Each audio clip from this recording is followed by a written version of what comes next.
परिचय। रिया की मां किराने की दुकान पर सामान लेने गई हैं। रिया अपने छोटे 1 साल के भाई ध्रुव के साथ घर पर है। रिया अपना गृह कार्य करने में व्यस्त है। वह शरारती ध्रुव को चुपके से कमरे से बाहर जाते हुए नहीं देख पाती। कुछ समय बाद रिया अपने भाई के चिल्लाने की आवाज सुनती है।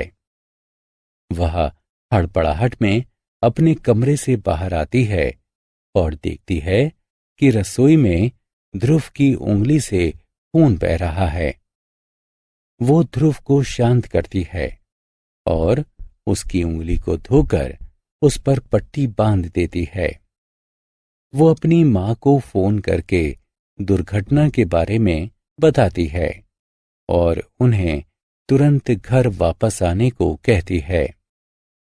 इस अध्याय में आप सुरक्षा के नियमों और प्राथमिक चिकित्सा के बारे में जानेंगे। आओ सीखें। निम्न के लिए सुरक्षा के नियमों की सूची बनाना। सड़क, बस, घर और स्कूल के लिए प्राथमिक चिकित्सा को परिभाषित करना। प्राथमिक चिकित्सा के लिए करने योग्य और न करने योग्य बातों की सूची बनाना। सुरक्षा। जीवन अनमोल है। घर, स्कूल, खेल के मैदान या सड़क पर एक मामूली सी लापरवाही हमारे जीवन को हानि पहुंचा सकती है। कुछ साधारण सुरक्षा के नियमों को अपनाकर हम जीवन की सुरक्षा कर सकते हैं। सड़क पर सुरक्षा। जब हम यातायात के नियमों की अनदेखी करते हैं तो दुर्घटनाएं होती हैं। सड़कों पर सुरक्षित चलने के लिए यहाँ कुछ सुझाव दिए गए हैं। हमें हमेशा चलने के लिए फुटपाथ का उपयोग करना चाहिए। सड़क पार करने के लिए ज़ीब्रा क्रॉसिंग का ही प्रयोग करना चाहिए। सड़क पार करते समय अपने से बड़ों की मदद लेनी चाहिए।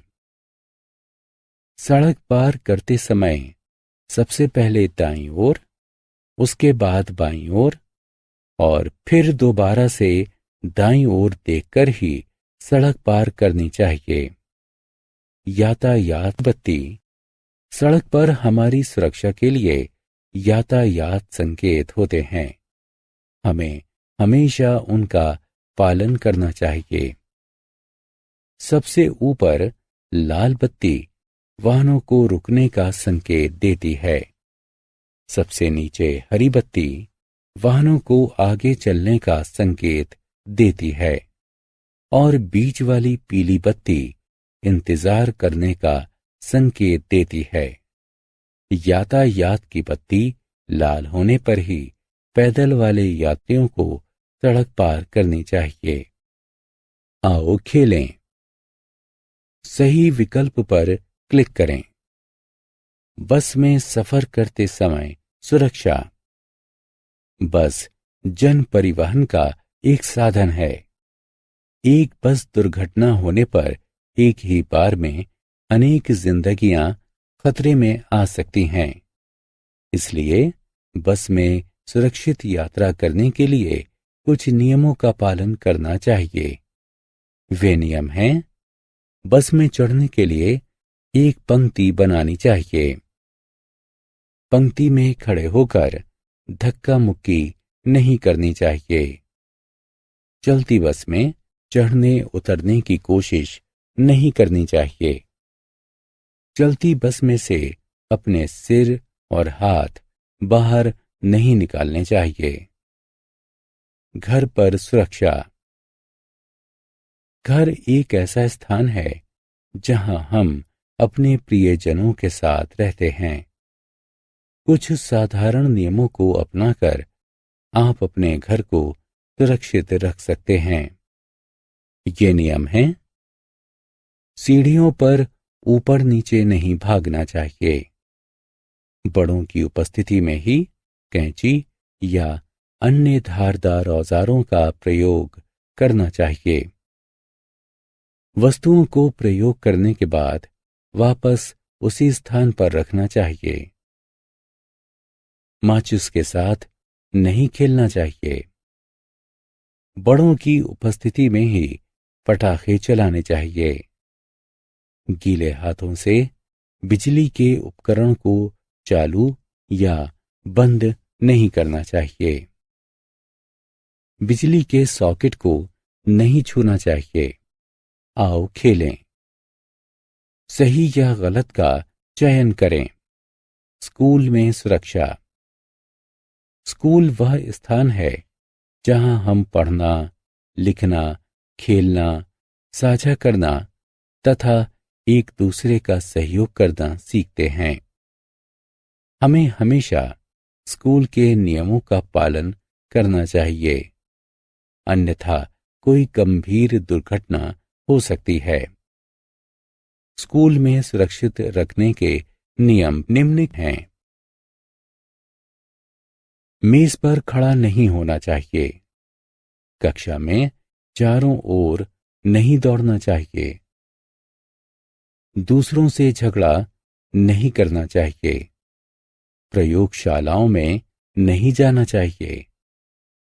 किसी भी चोट, झगड़ा या दुर्घटना के बारे में कक्षा के अध्यापक को सूचित करना चाहिए।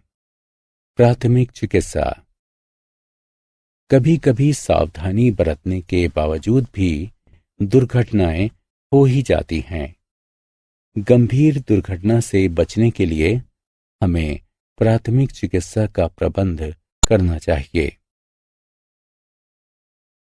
किसी दुर्घटना के दौरान किसी पीड़ित को अस्थायी रूप से किंतु तुरंत आराम पहुंचाने में दी जाने वाली सहायता प्राथमिक चिकित्सा कहलाती है। वह व्यक्ति जो प्राथमिक चिकित्सा देता है उसे चाहिए कि शांति रखें, खून वाले घाव को धोएं और उस पर पट्टी बांधें। घबराएं नहीं। पीड़ित को इधर उधर ना भगाएं।